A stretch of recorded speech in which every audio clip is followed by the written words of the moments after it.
सोचो, एक तरफ रामायण जैसा हजारों साल पुराना महान ग्रंथ और दूसरी तरफ आज का आर्टिफिशियल इंटेलिजेंस जो सेकंड्स में कहानी लिख देता है।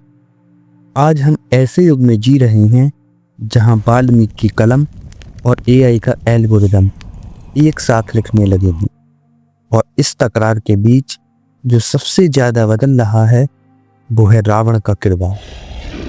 कभी जो सिर्फ एक राक्षस माना जाता था, आज उसे देखा जा रहा है एक महान विद्वान के रूप में, एक शिव भक्त के रूप में और एक ऐसे जीनियस के रूप में जो अपने ही अहंकार में डूब गया, बिल्कुल वैसे ही जैसे आज के एआई टूल्स।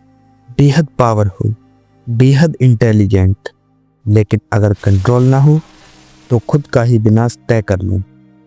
2022 के बाद जैसे ही चैट जीपीटी लॉन्च हुआ, लोगों ने रामायण को नए नजरिए से देखना शुरू कर दिया।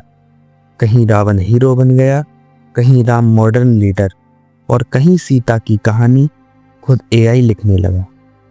लेकिन यहीं से एक गहरा सवाल पैदा होता है, क्या एआई रावण की आत्मा को भी समझ पा रहा है या बस उसका डिजिटल वर्जन बना रहा है? पर असली सवाल ये है, रावण था कौन? सिर्फ राक्षस या कुछ और भी? रामायण सिर्फ जंग की कहानी नहीं है, ये कहानी है धर्म और अधर्म के बीच के संघर्ष की। और इस कहानी का सबसे कॉम्प्लेक्स कैरेक्टर है रावण।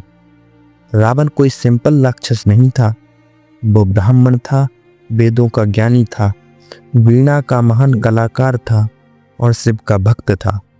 लेकिन उसकी सबसे बड़ी कमजोरी थी अहंकार। आज कुछ क्रिएटर्स रावण को एआई के मल्टी हेड सिस्टम से कंपेयर करते हैं। जैसे रावण के 10 सर, वैसे एआई के डिफरेंट न्यूरल लेयर्स। कहीं रावण को कॉर्पोरेट सीईओ बना दिया गया, कहीं राम टेक लीडर बन गए और लंका एक डाटा एम्पायर बन गया। मैसेज क्लियर है, ज्यादा ज्ञान, ज्यादा शक्ति और ज्यादा ईगो बराबर ज्यादा खतरा। आज रावण सिर्फ पुरानी कहानी का राक्षस नहीं, बल्कि मॉडर्न फ्लॉस का मिरर बन चुका है। लेकिन सवाल ये है, जब रावण को नया रूप मिल गया तो एआई रामायण को कैसे बदल रहा हो?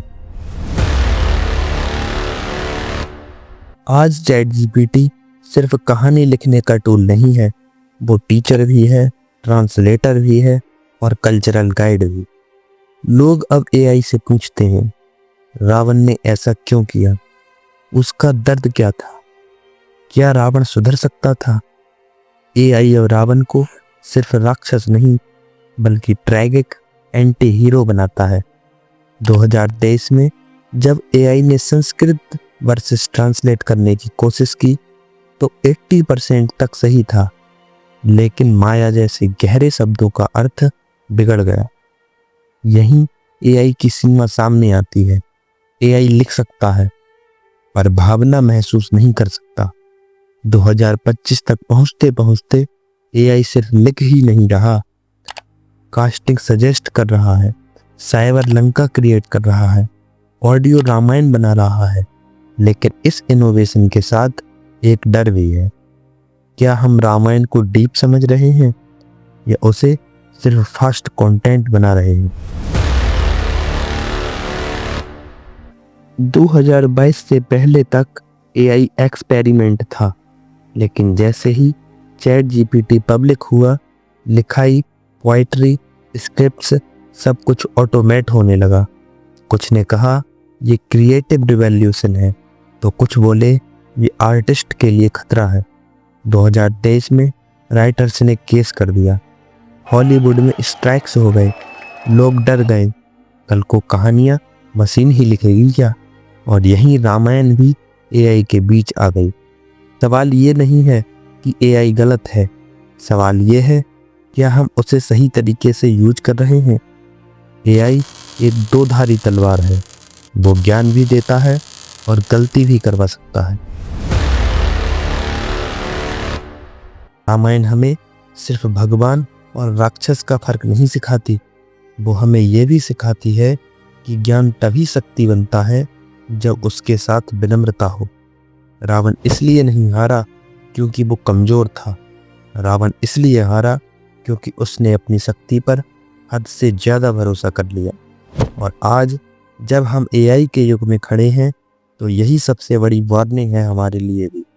एआई हमारा सेवक बन सकता है या हमारा स्वामी भी। ये निर्भर करता है हम उसे चलाते हैं या उसे हमें चलाने देते हैं। रामायण आज भी जिंदा है, सिर्फ रूप बदला है।